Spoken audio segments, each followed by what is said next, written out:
Good morning friends, मैं professor तहसीन फातिमा एक नई कहानी के साथ आपके सामने फिर हाजिर हूँ।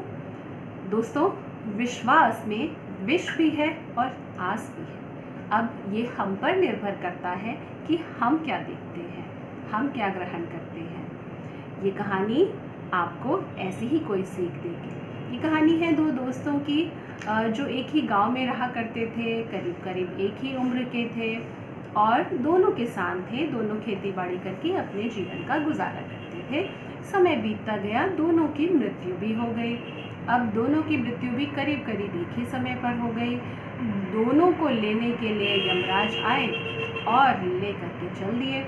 अब उनकी बारी थी भगवान के पास प्रस्तुत होने की और अपने जीवन का ब्यौरा देने की।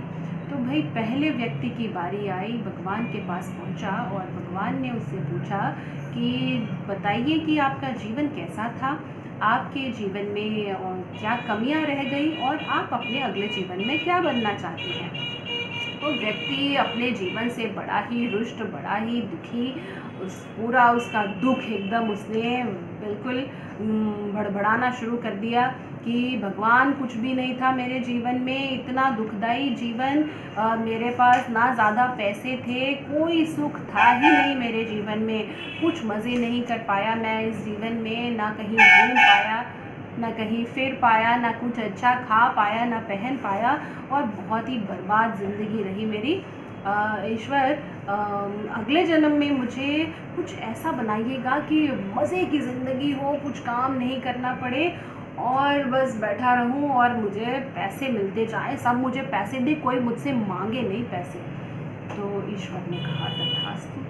अब बारी आई दूसरे व्यक्ति की। दूसरा व्यक्ति आया और ईश्वर के पास पहुंचा। ईश्वर ने उससे भी वही सवाल किया कि बताइए आपका जो जीवन था वो कैसा था, आपके जीवन में क्या कमियां रह गई और आप अपने नए जीवन में क्या बनना चाहते हैं।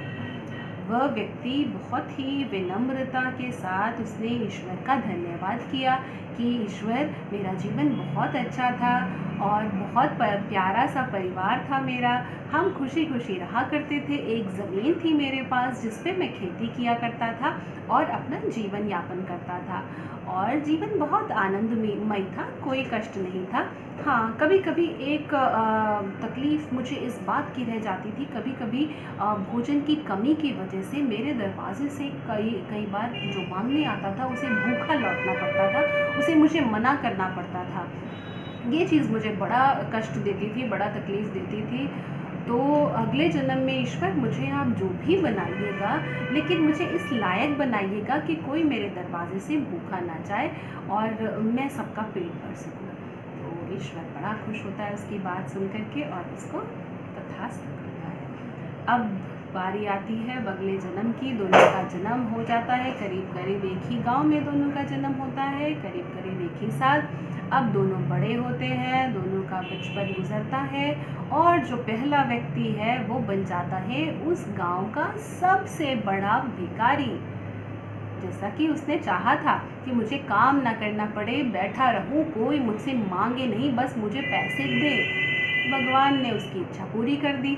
अब जो दूसरा व्यक्ति था, जो चाहता था कि भाई मेरे दरवाजे से कभी कोई भूखा ना जाए, तो उसे भगवान ने बना दिया उस गांव का सबसे अमीर व्यक्ति और फिर उसके दरवाजे से कभी भी कोई व्यक्ति भूखा नहीं जाता था। जो आता था वो उसकी जो भी इच्छा होती थी वो उसे पूरी कर पाता था। तो दोस्तों देखिए, और ये हमारी सोच है जो हमें खुश या हमें दुखी करती है। जीवन में परिस्थितियाँ एक जैसी हो सकती हैं, लेकिन हम उन परिस्थितियों को किस तरह से लेते हैं वो निर्भर करता है हम पर, हमारी सोच पर। तकलीफ़ें भी, जब जीवन है तो तकलीफ़ें भी आएंगी, खुशियाँ भी आएंगी, लेकिन उन तकलीफ़ों से हमें हार जाना है, हमें निराश होना है या उन तकलीफ़ों को का हल निकालकर हमें उससे आगे बढ़ना है, ये हम पर निर्भर करता है, कि हमारी सोच पर निर्भर करता है। जीवन में हर चीज़ के, हर एक वाक़ये के दो पहलू होते हैं, एक होता है सकारात्मक और एक होता है नकारात्मक। ये हम पर निर्भर करता है हम कैसी सोच रखते हैं। अगर हम सकारात्मक होंगे तो हम जीवन में हमेशा खुश रहेंगे और हमेशा आगे बढ़ते रहेंगे। तो यही उम्मीद मैं आपसे करूँगी कि आप जीवन में हर परिस्थिति में सकारात्मक रहें और आगे बढ़ते रहें, हमेशा खुश रहें। तब तक अपना ख्याल रखिए। जल्द मिलेंगे एक नई कहानी के साथ। धन्यवाद।